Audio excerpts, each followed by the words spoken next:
ሰላም ጤና ይስጥልኝ ውድና የተከበራችሁ አድማጭ ተመልካቾቼ እንደምን አላችሁ ባላችሁበት ሰላማችሁ ብዝት ይበልልኝ። ዛሬም እንግዲህ እንደተለመደው በጽናት ድራማ በክፍል 89 በአዲስ መተናል ማለት ነው።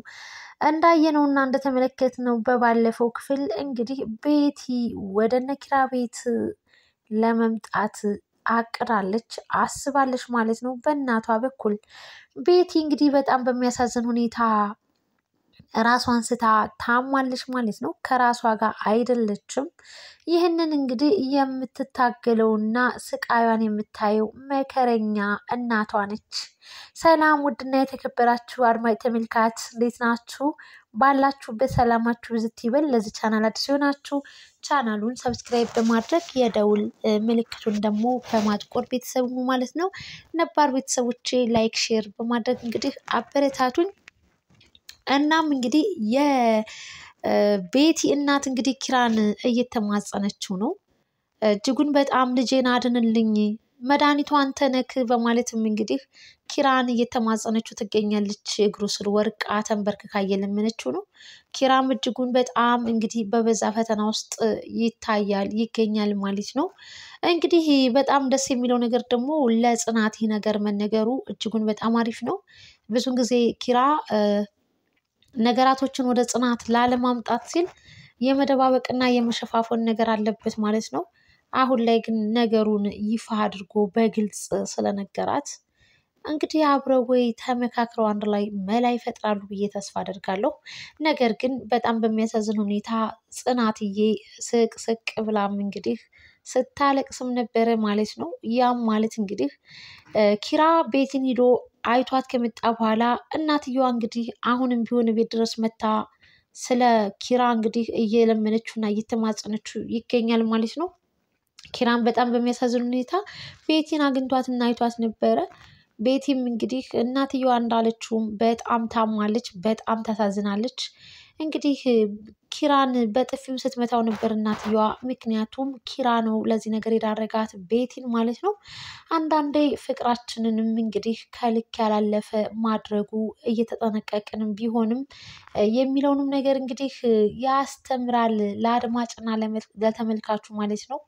ምክንያቱም ህይወትን እንዲህ ያበላሻል እና ከልክ ያለፈ ፍቅር አንድኛው በአንድ ሳይድ ብቻ ከሆነ የሚፈቀረው በጣም ከባድና ትልቅ ህመም እንዳለው እንግዲህ የህይወት ምስቅልቁሉን እንግዲህ በቤቲ ዘንድ ተመልክተናል ማለት ነው። ለዚህም ተጠያቂ አንተ ነህ ብለዋለች እናትየዋም። በጥፊም ስታጠናብረው ነበረ ኪራን ማለት ነው በሚናገረው ንግግር ማለት ነው። እና በጣም ያሳዝናል። ኪራ እንግዲህ መጀመሪያ ላይ ጥሩ ነገር አላደረገም። ያው በፊት እንግዲህ ኪራ የውሳኔ ሰውም አይደለም። ብዙ ጊዜ በሰዎች ስንታጀብ ለውሳኔ እንቸገራለን እና ኪራ ራሱን አያዳምጥም ነበረ። በሴቶች ታጅቦ ነበር የሚኖረው ማለት ነው። በዛም መሀል ነበረ የቤቲን ፍቅር እንግዲህ ወደ ኋላ እያለ የመጣው። ለዛም እንግዲህ ቤቲ ደግሞ እጅጉን በጣም ከ5 ዓመት ያላነሰ የፍቅር ቆይታም ነበራቸው ከኪራ ጋር ማለት ነው። ጊዜዋንም እድሜዋንም ሁለ ነገሯን አሟጦ ጨርሶባት ነበረ ኪራ አለውሽ እያለ። ነገር ግን የውሳኔ ሰው ሳይሆን ማለት ነው። በስተመጨረሻም እንግዲህ እሱ የፈለገውንና የመረጠውን የምትመቸውን እንግዲህ ጽናትን መርጧል ማለት ነው። የቤት ህይወት ደግሞ እንዳየነው እንግዲህ ተመልክተናል ማለት ነው። በጣም ያሳዝናል። እናትየዋም እውነታቸውን ነው። ይህ ሁሉ በአንተ ምክንያት ነው ማለታቸው በትክክል ናቸው። ነገር ግን እንግዲህ የሰው ልጅ በፍቅር ዓለም ውስጥ ሲኖር ሚዛኑን የደፋ መሆን አለበት።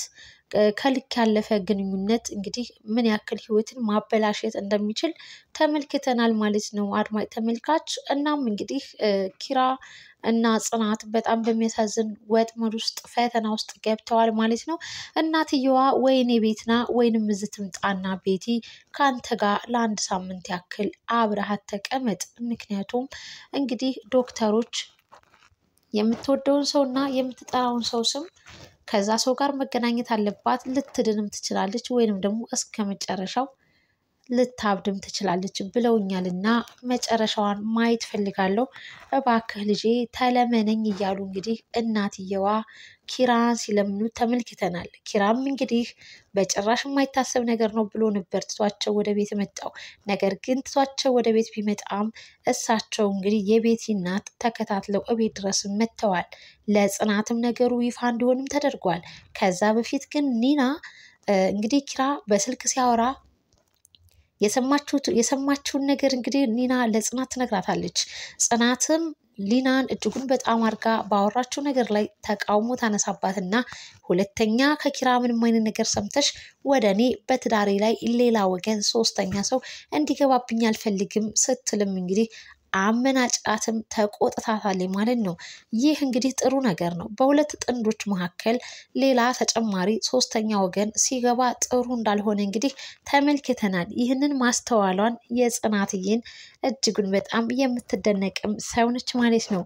ነገር ግን ያው ነገሩ እየገፋ መጣና በስልክ ብቻ አልበቃ ሲል እንግዲህ እናትየዋ እቤት ድረስ መጥተዋል። አንድ ላይ ሆነው እንግዲህ ኪራና ጽናት ለጽናትዬ እንግዲህ አንድ ላይ ሆነው የቤቲ እናትና ኪራ ይነግሯታል ማለት ነው። የማይታሰብ ነገር ነው በፍጹም ብላለች ጽናትም። ቤቲ የምትባል ሰው ሲያንሳት ነው።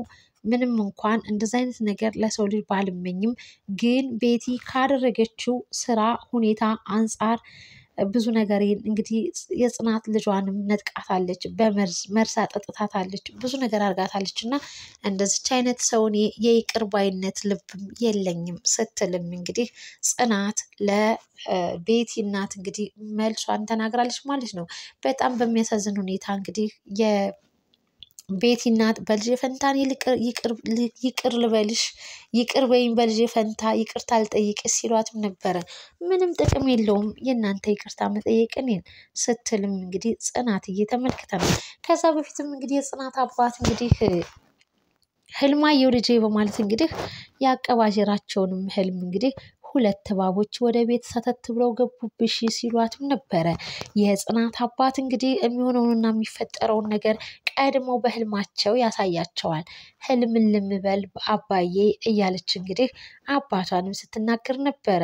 አምላኬ ሆይ እንግዲህ የሆነ ችግር እንደሚፈጠር አውቃለሁ። ነገር ግን አምላኬ ሆይ ችግሩን ፈተናውን አቅልልኝ እያለች እንግዲህ ፈጣሪዋንም ስትማጸን ነበረ። በሌላ በኩል ደግሞ ናሆም እንግዲህ መራዊትን ሰርፕራይዝ አድርጎ ተንበርክኮ የታገቢኛለሽ ጥያቄም ጠይቋታል ማለት ነው።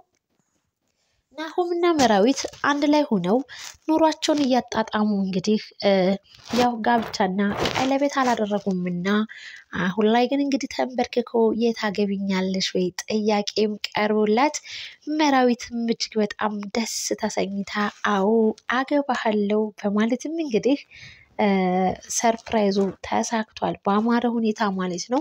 ጽናትም እንግዲህ የቤቴሌም እናት በመምጣቷ እጅጉን በጣም የቤቲ ነገር ወደ ጽናት ቤት በድጋሚ በመምጣቱ ተናዳ ተመልክተናታል ማለት ነው። ሌላው ደግሞ በጣም በንዴት ውስጥ እንዳለች እንግዲህ ኒናም እንግዲህ የቤቲን እናት ስታጽናናቸው ተመልክተናል ማለት ነው። ሌላው ደግሞ እንግዲህ ጽናትዬ ወደ ሰናይት ጋር ሂዳ ስታወራ ነበረ። እናም እንግዲህ ሰናይት እውነት ለመናገር የቤቲ እናትየዋ እኮ በጣም ነው የሚያሳዝኑት ታዲያ ስትልም እንግዲህ ሰኒም መልካም ንግግሯን አድርጋለች። ከዚህ በኋላ ግን ምን ይፈጠር ይሆን? ነገር ግን ጽናት አትጨክንም በቤቲ መቼም ቤቲ አሁን ላይ ባለችበት ሁኔታ እንደዚህ ኩና ትቅር ብላ የሚጨክን እንኳን ልብ የላትም እና ሀሳቧን ቀይራ ጽናት ወደነ ሁለተኛ ወደ ራሷ ቤት አምታ ቤቲን እንግዲህ ከኪራ ጋር ይንከባከቧትና ትሪት ያደርጓት ይሆን?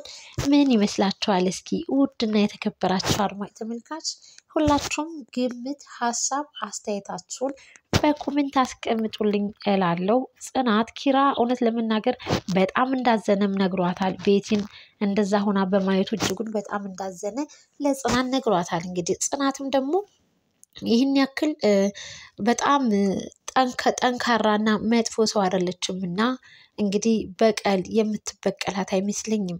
ወደ እነሱ ቤት አምታ የምትንከባከባትና ከኪራ ጋር እንግዲህ አንድ ላይ የሚሆኑም ይመስለኛል። እናንተስ ምን ይመስላችኋል? የተከበራችሁና ውድ አድማጭ ተመልካች ለዚህ ቻናል እንግዲህ ቻናሉን ሰብስክራይብ እና ላይክ ሼር በማድረግ ተባበሩኝ። ሁላችሁም ግምት ሀሳብ አስተያየታችሁን በኮሜንት አስቀምጡልኝ እላለሁ። ለዛሬ የነበረን ቆይታ እንግዲህ የክፍል 89 ይህን ይመስል ነበር ጽናት ድራማ። በቀጣይስ የሚለውን ነገር ደግሞ አብረን ወደፊት የምናይ ይሆናል። እስከዛው ድረስ ባላችሁበት ቸር ሰንብቱልኝ እያልኩኝ ለዛሬ የነበረኝን ቆይታ እንግዲህ እዚህ ጋር አጠናቅቃለሁ። ባይ ባይ ውድና የተከበራችሁ ቤተሰብ።